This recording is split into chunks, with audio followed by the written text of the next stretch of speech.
Hello, Mikel. Hi. Can I just ask you about, you stressed the importance of the mentality of the group so much this season. Have you seen that sort of that strength of belief this week after a couple of setbacks, just in training around the place, the determination to put it right, to get back on track? Yeah, I see a sense of revenge and that determination to get it even better, and that is not enough, and you have to tweak it, and we have to demand each other more and more, and we have to be perfectionists, but at the same time we have to play with that flow. We are really good when we play with that energy and flow, and don't be thinking about the results. That's the last thing I think we have to do. And that anger and hunger sort of thing sort of brings it out. You expect to see that tomorrow night from what you've seen in training? Yeah, if anything, this week I have to stop them because they want it more and more, and let's leave it for tomorrow. Tomorrow is the day that we have to show it. Mikel, Arsene Wenger was speaking this week about how when he was in charge here, he had it in his contract that the owners weren't ever allowed into the dressing room or to interfere at all. I wonder what your view is on that, of people coming into the dressing room and involvement from the ownership. I don't have that in my contract. They have been, probably Arsene had the reasons to do that. It's nothing that is in my contract about that. But in general, your view on dressing room being a sacred place, or people coming with in? the ownership that we have, with the board directors that we have, they've been welcome after the games to be around it, and they've been exceptional all the time, and if anything they've been helpful and supportive, especially in difficult moments. Well, can I ask you, I mean, in the last two games, you feel maybe the players have subconsciously switched off a bit because they're thinking about the future? I mean, they've got the game almost under control, 2-0 up, and they've almost switched off a bit, saving for future games.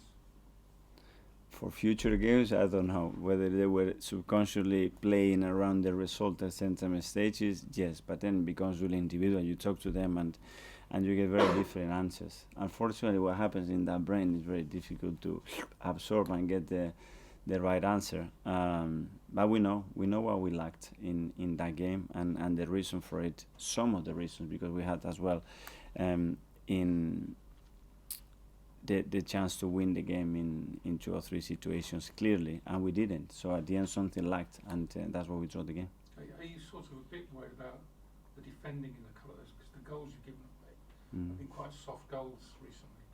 Well, especially the last 2 goals that we gave away, yeah, very unhappy with that, and it's something that we have to do much better to win games. Is that anything to do with the absentees, or is that just players, individuals switching on?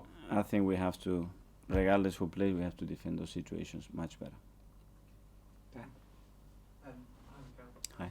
Just picking up what John was saying, you said about the atmosphere of revenge, and you've had to stop your players. Can you just give us some idea of what it is they're doing that's making you think that, and some examples?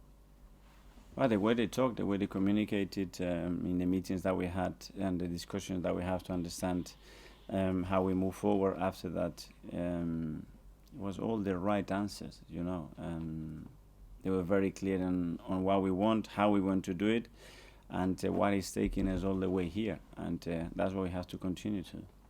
I'm sure you've seen a video that's done the rounds this week of players signing a shirt for the mascot that has drawn a lot of criticism. I just wondered I know the club say is part of a long day with the mascot, but I just wondered what you make of the criticism that the players have received, and are you bothered by the perception that your players... It's true thing. First of all, it comes from Arsenal TV, and when you speak about connection and what we have built with our supporters is for what we do every single day. You spoke to the parents and the day that they had, and they had the most amazing day. So you just seen a fragment of a picture. What happened before that, afterwards, nobody saw that, and I think it's just it's not fair. Do you mind how your players are perceived in public? I don't think they are perceived like that at all. Nick? Hi, Mikel. Just following up on Art's question about Emile Smith Rowe. Some players, when they're not playing, getting the minutes they want, need more of a sort of arm around the shoulder than others, don't they? What kind of character does he need that sort of explanation if he's not getting the minutes?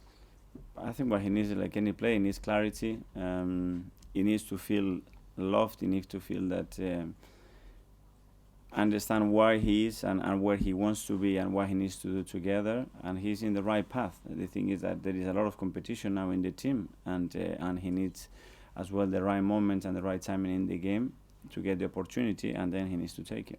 Do you feel frustrated currently? He's in a good place. Has he been to see you? To Sorry? talk about I've been to see him. Sorry?